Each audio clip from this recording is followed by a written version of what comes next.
My name is Andrzej Kiepiela. I was born in Poland in the 50s and spent my first 21 years of my life in the communist Poland. I came to South Africa in 1974 and have lived under apartheid for a third of my life, and under democracy for the last 30 years. I can tell you that experience of having three systems that I was exposed to equipped me very well in terms of my analysis of life, of history, of business, or lack of it under communist Poland and so on. So that is my background in terms of my birth, in terms of my education, in terms of my life experience. And obviously arriving in South Africa without knowing the language was the biggest challenge to start with. But once I've managed to communicate properly, communication became part of my life to this day. And that's where my love is, that's my dedication, and obviously my work. Well, my first job of all jobs was here in South Africa, since because of communism and difficulty to leave Poland at that time, I got my degree at 12 o'clock on the day with the help of some sympathetic professors. And by 2 o'clock, I was on a train leaving for Austria.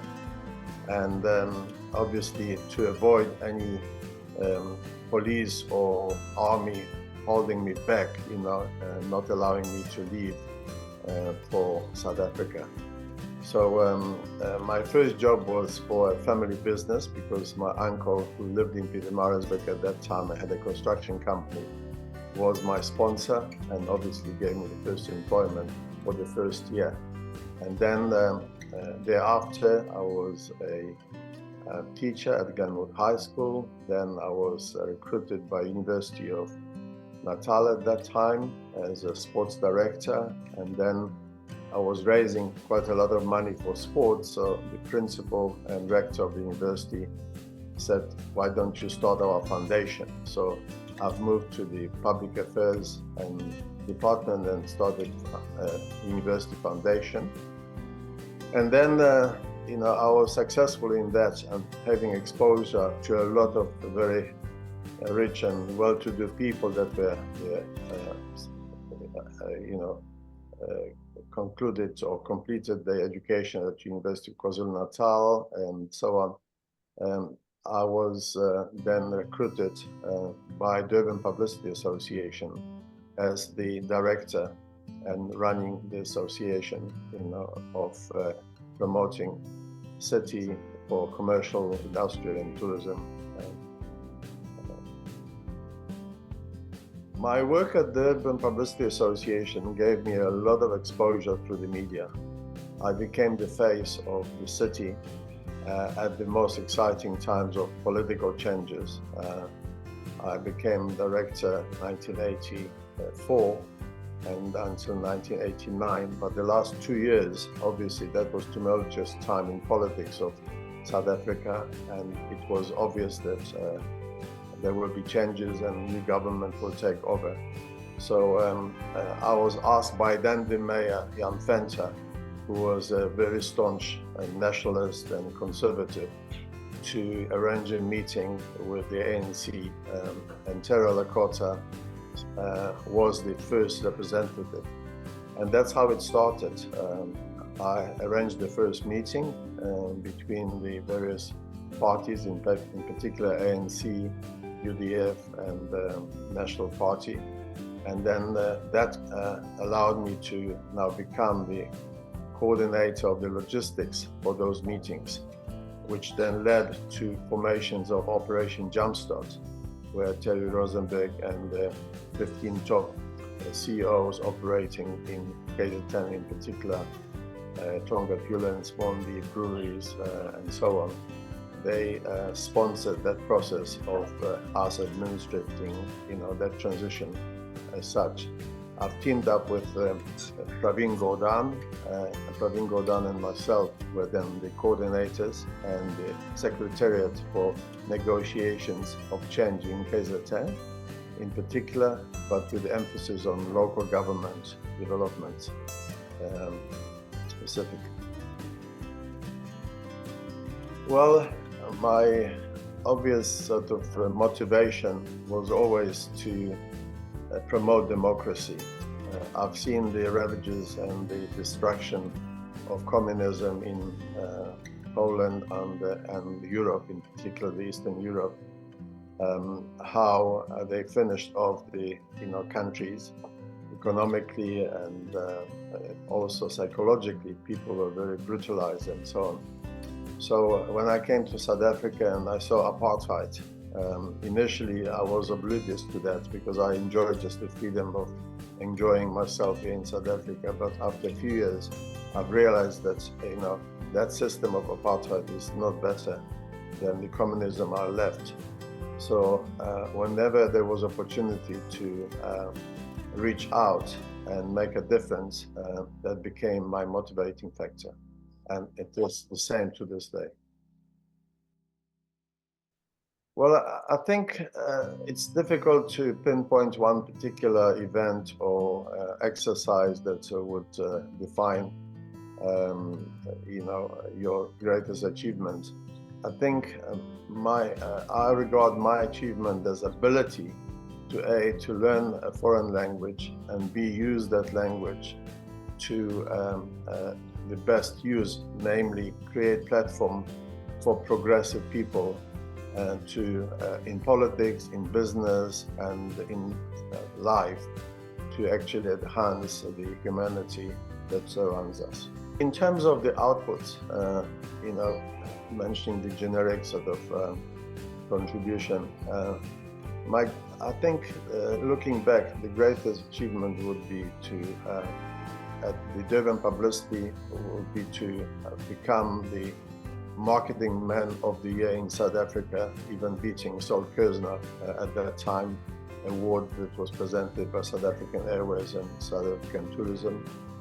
That one. Secondly, later on, the formations of Operation Jumpstart and persuading progressive business to sponsor that process, which led to transitional arrangements as such.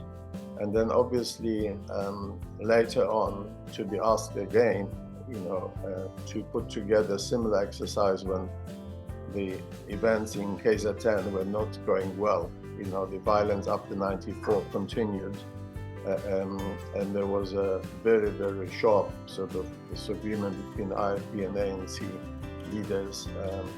As you know, IFP won the first election and so on. So it was very trying time.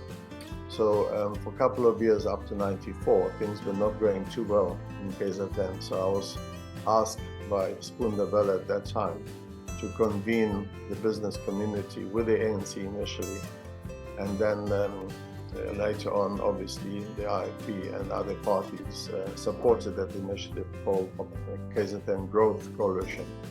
And KZN Growth Coalition since '98 is being in place, and it's an initiative that obviously is the association of the willing. And today, since then, the current premier is the co-chair with the business representative, and today it's Moses Temba. Initially, it was started by John Barton, where we negotiated for nearly 6 months the future of collaboration between business and initially different political parties, but later with the government of KZN, which then we moved into 8 aside. Now we have 10 municipalities coordinated through that initiative, where the mayor of the city, together with municipal manager, gets another 6 relevant officials, and they are meeting on a quarterly basis, or at least 3 times a year, to discuss agenda that the private sector brings in terms of difficulties and so on. For instance, we are now in the process of engaging the Premier and the 60 top business people on the 20th of September, and to take the process forward with the government of national unity, both nationally, provincially, and in particular the four main centres, namely Pietermaritzburg, Newcastle, Ladysmith, Richards Bay, and Durban. So later on, while we were running KZN Growth Coalition, it was obvious that that was directed at the big business in particular, and working with the chambers. Obviously, we also influenced and supported the smaller businesses, but we needed to have a vehicle to also reach out to communities. So we formed the African Renaissance after Thabo Mbeki called for a renaissance of African continent. And we ran with me providing the administrative support and raising money and coordinating the whole thing with Spunda Bella as the co-chair. And Dr. Ngobani, Professor Ngobani. We ran that for 21 years until obviously the unfortunate pandemic of COVID-19 stopped us in our tracks. And then obviously with my interest so deeply involved with facilitating public-private partnership and the future of business in this province and beyond, we've stopped it. I hope that one day somebody will pick it up and revive, because it was a phenomenal platform with entertained and created jobs for a lot of South African artists and from outside. We have had a Unity of Faith conference ongoing that brought all the religious leadership together. We've had a youth conference specifically addressing the issues of youth with unemployment, education, and so on and so forth. So a lot of good work has been done. And no doubt, as we get letters or emails now from a lot of those people asking, why did you stop? Where is it? And how can we restart it? So maybe that's the next challenge for me to sort of bring in a few bright minds and pass on that particular experience for them to revive what used to be extremely well recognized and the only African Renaissance festival on the continent. So in terms of my achievement at the university, it was around sport and public affairs. And we have created two biggest athletics events in the country at that time, out of zero. When I became president of the track and field in KwaZulu-Natal. And then at Durban Publicity, we've created a number of major events that obviously lifted the image and of the city. The Easter Fiesta at that time, the promotions of the July, Rotman July, and into a festival of racing and so on. And then in terms of the my personal journey in terms of from communist Poland to when they were taking our passports away. We didn't have passport, we had the travel documents, and then I left. So I was always regarded as the guy who betrayed Poland. So it was ironic that 20 years ago I was offered by the then President of Poland and Minister of Foreign Affairs through the Embassy of Poland to become the Honorary Consul of Poland. So from being seen as undesirable in my native land, I became Honorary Consul of Poland. And on top of this, for 8 years, I was chosen by my colleagues as the Dean of the Diplomatic Corps in KZN. So I think that's my highlight on the diplomatic side. Well, I think my approach was always to surround myself with people that were older than me, more experienced and smarter. So I've always followed that, and that paid off dividends. I remember one of the most profound statements that I've heard was from Nick Labuschagne, who's just passed away a couple of weeks ago. And he was a very prominent person in Durban at that time. He said that when I said, you know, look, it's not what you know, it's who you know. And he says, no, my young man, just finish it up properly. It's not what you know, it's not who you know, it's who knows you. And that obviously was always a reminder for me when I thought that, you know, I'm a big fish and I can do this and that and so on. You know, some people would say, who are you anyway? So that was always a, you know, reminder in my mind. Well, I didn't have any particular big difficulty, you know, as such. But there was a time when, you know, I was seen by the black community as a positive thinker, and then by the white community, especially the conservative one, as the one that is working against the white interest. So that was very, very stressful because obviously I was in a position of influence, and I was the one who promoted the idea of opening the beaches in Durban against the advice and obviously of the mayor at that time, Gijs Muller, who was a conservative guy from the Bluff.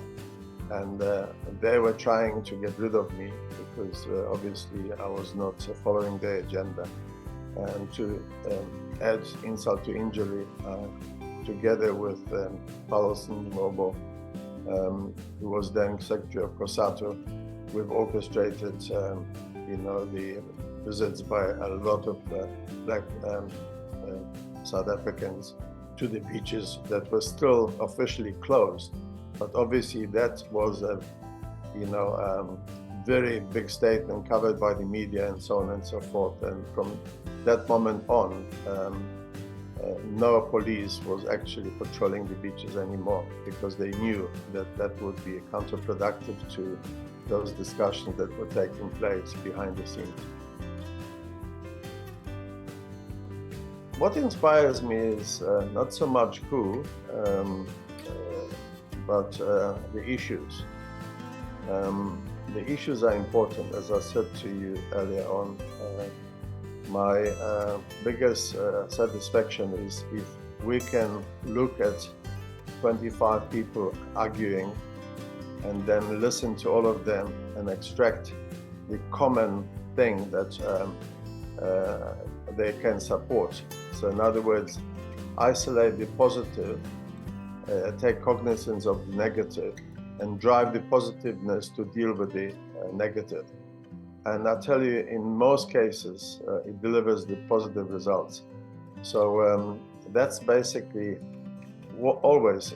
I've been called over the last 30 years or 40 years to resolve the disputes, to resolve problems and so on and so forth. And applying that strategy has worked in most cases, not all, but in most cases, you know, and a progress was made on all those fronts. Well, you know, I am a supporter of the saying that the glass is always half full, not half empty. And so that underpins my earlier statement that, you know, we concentrate on what's positive and not negative in order to make progress. I'm excited about the future. I was a little bit down, to be honest, earlier in the year, because it looked that you know, the negative forces and the you know, guys that have stolen money, have plundered the coffers, and they are likely to come back, and dictate the affairs and so on of what and how it will happen. Fortunately, South Africans are not stupid, and they voted in a manner that makes all the parties now co-responsible for the future. So with the outcome of the 29th of May elections, my spirits have grown again, because we've been lobbying right across political spectrum as business to, for common sense to prevail, and for each of them reaching out and so on and so forth. So I think it was God's intervention again, as it was in '94. To sort of make us all sober and realize that we have to recalibrate our strategies and reach out to each other and come up with a modern political system underpinned by economic system and concept that can be the best in the world. And then there are examples of success stories. China is one. My native land, Poland, is a prime example of taking economy from ruins by providing the right leadership, by reaching out and finding the best concepts and systems and implement it. Implementation is what we are trying to do now through KZN Growth Coalition. We are encouraging both private sector and civil society to concentrate on what systems and what policies and strategies in particular to have and how to implement them to actually jumpstart this rather dismal economic output we've had for the last 10 to 15 years. I think I've mentioned my motto is the glass is always half full and not half empty. That is always a reminder that if I am a little bit upset, or if I'm doubtful or something like this, I just remind myself and I repeat this ad nausea to my grandchildren, even the youngest one, who is only 6 years old. He already knows this and the meaning of that, because I've made a point with my granddaughter at the age of 14, or she'll be 15 now, and she can actually, articulate exactly what that meaning is and how to apply it, and the other children and grandchildren as well.